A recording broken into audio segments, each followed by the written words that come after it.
So in this video, I'm going to show why static ads are still essential for supplement brands in 2025. And this is going to be basically an SOP or guide or context you can give to your design teams, or you can input into ChatGPT or AI tools to really give it as much context as possible.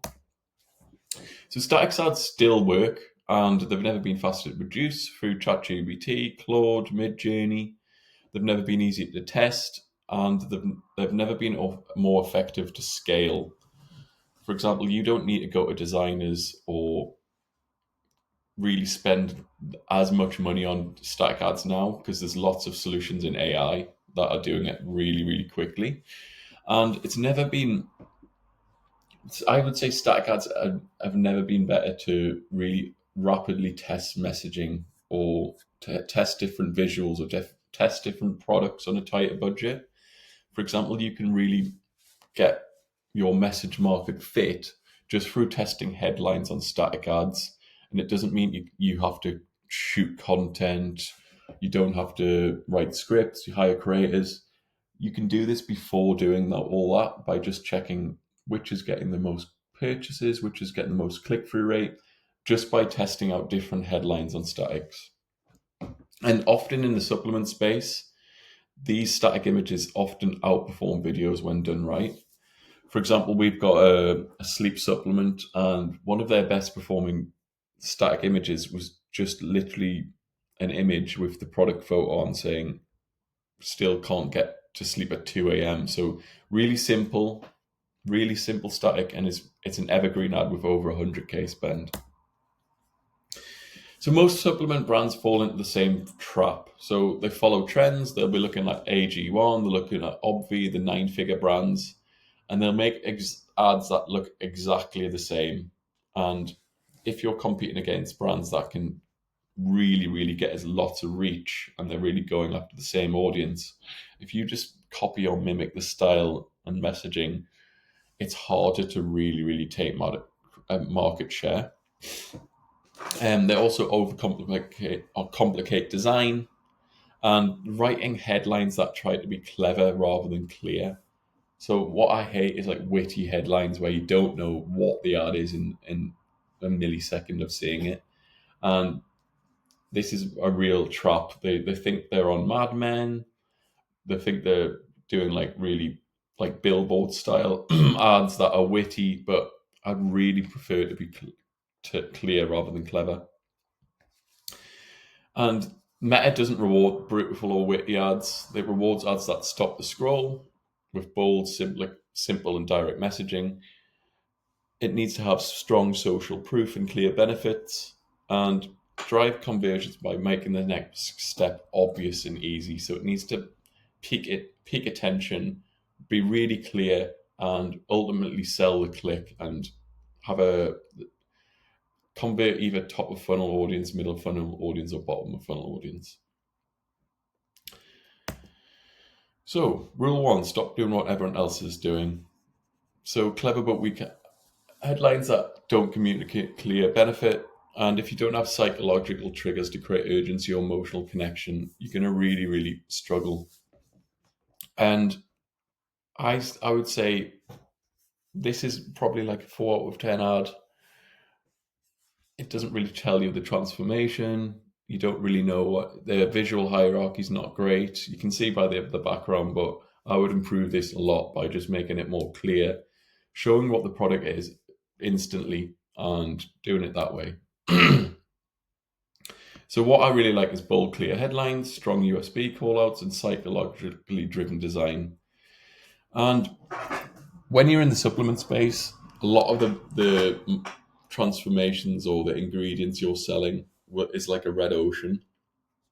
So if you've got weak ad copy, which most ad brands do, where it's like a really generic transformation, a lot of the time they're just going to be scrolling past. For example, I'll see lots of headlines that are just like clinically formulated collagen for better skin.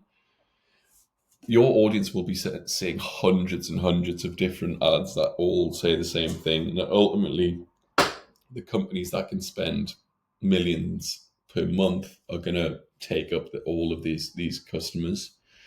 And what we really like to see, even on statics, is emotional or everyday storytelling on your ads. And an example isn't my mum thought I'd had Botox, I'd just switched to my collagen. So looking at your customer reviews and finding out really relatable stories is always good for statics. And it means one of these ads is forgettable and the other triggers curiosity and relatability. So rule 2, keep it simple.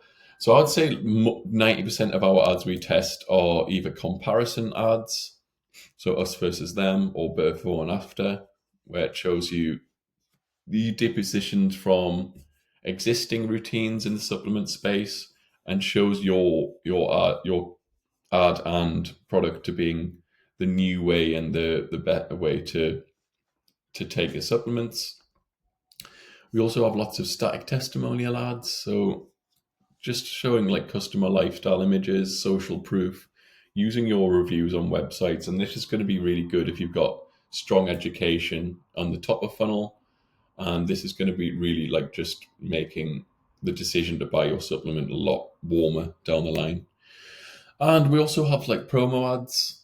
So if we've got a stacked marketing calendar, this is where we use like anniversary sales and just creating some narratives to really reduce your customer acquisition costs and keep getting people in your subscription.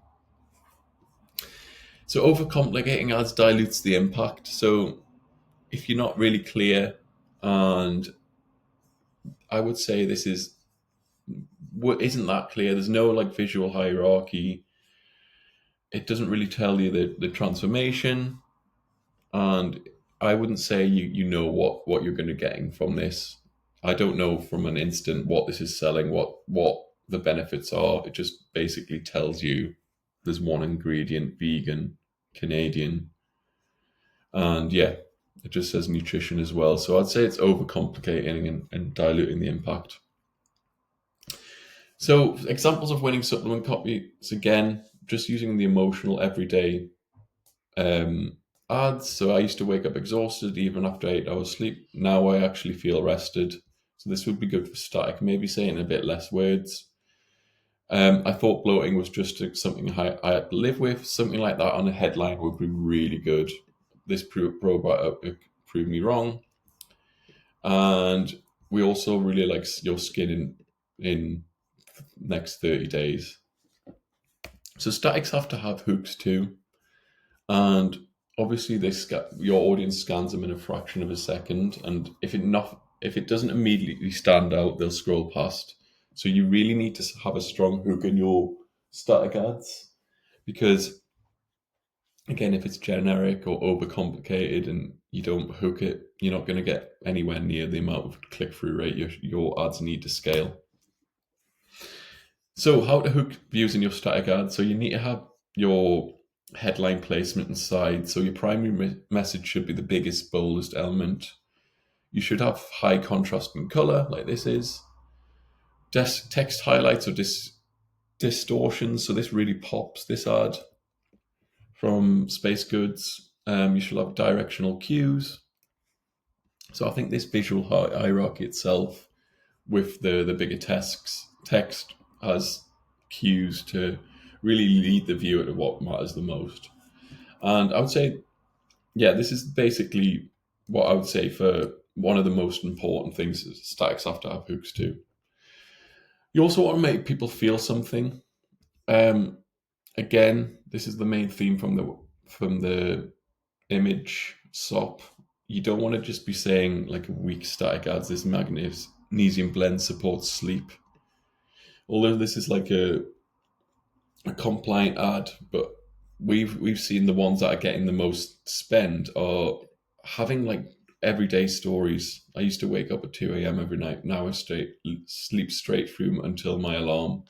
So think about what your customer wants to impress, what they're frustrated by, and how your product solves a real problem with everyday scenarios. We also use emotional triggers, so social validation. My husband finally stopped snoring. I owe it to this supplement. Pain points tied to feeling tired. aspirational outcomes, so more energy, better digestion, clearer skin in just 30 days. So you want to be tapping into emotional and psychological triggers as well. So this is a really good, although this isn't a static ad, this is a poster I saw at my gym. And again, it's just using everyday storytelling instead of saying, get personal training today, get fitter today. It's using an everyday scenario, like I'm determined to win sports day for my son. So if you're a dad and you saw this, it really, really taps into the emotion that they're going to be seeing. It's really relatable. And it just gives like a scenario or a goal that is tangible rather than just saying get fitter. So rule 5, be clear and concise. So it's lots of static ads, they have text that is too long. So if you can say something in less text, do it. And you can do this with AI and say the same thing in fewer words. So that's pretty much it. I would also be linking this document into the YouTube channel. So if you want to use it as an SOP for your prompts on ChatGPT, please do. Or if you want to give it to your design team, more than happy to share. Thank you.